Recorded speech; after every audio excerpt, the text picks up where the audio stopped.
Good afternoon, everyone, and welcome to Dr. G's Dandelion Monologues.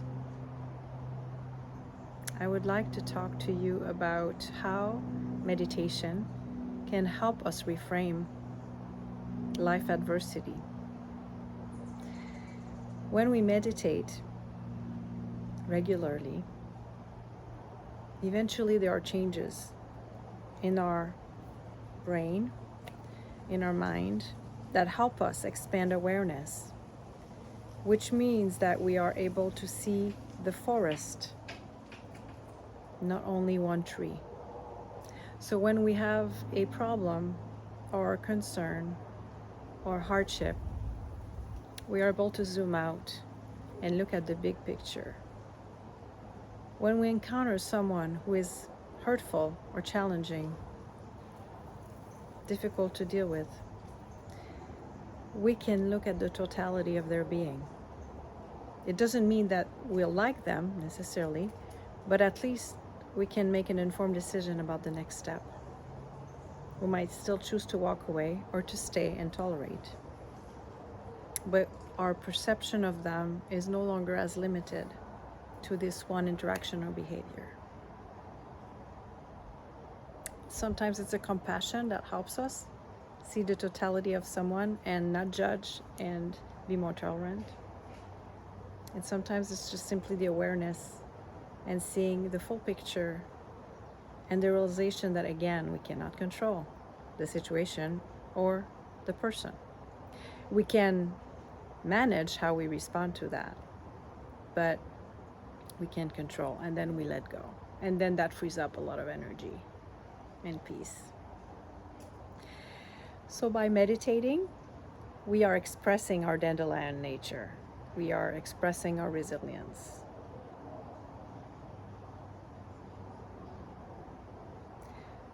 Now that winter is at our doors, it invites to a form of hibernation of the soul or the mind or the body. It invites us to slow down. So I think it's a great opportunity to practice mindful living, to connect with the four elements like water through the rain or through a warm cup of tea, fire in the fireplace or using a candle, air through the deep breathing, singing, humming, and earth, grounding ourselves, picking up leaves, walking in nature. The four elements, to me, are the pillars of simple and mindful living. And the possibilities of combinations are endless. And that's where it's fun, because we can be creative, we can personalize our four-element recipe for well-being. And I talked about that already in other monologues.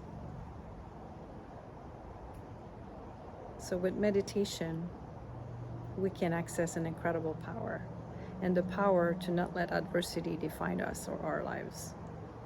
It gives us the power to notice beyond the darkness and to be reminded that there is the clouds, yes, but above clouds, the sun is there, or the stars are there, whether it's day and night.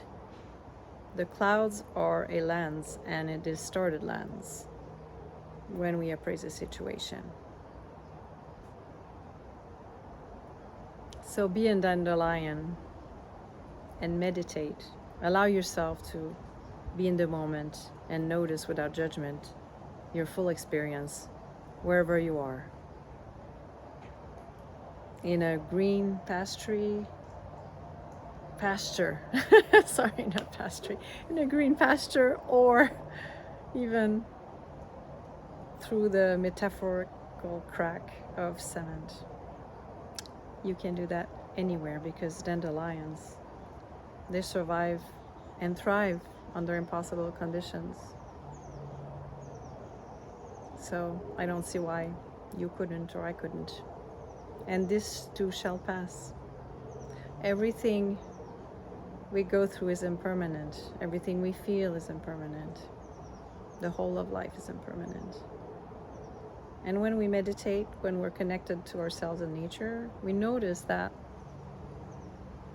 the teachings are important, you know, and we need to focus on the teachings that adversity brings. Just like the fall reminds us of impermanence, hardship will bring some teachings. So, what are the teachings that you have taken from a difficult situation? Maybe you've learned to take better care of yourself after an illness. Maybe you've learned what love wasn't after having survived an abusive relationship, and therefore learned to love yourself even more. And you picked a partner who would at least love you as much as you do love you.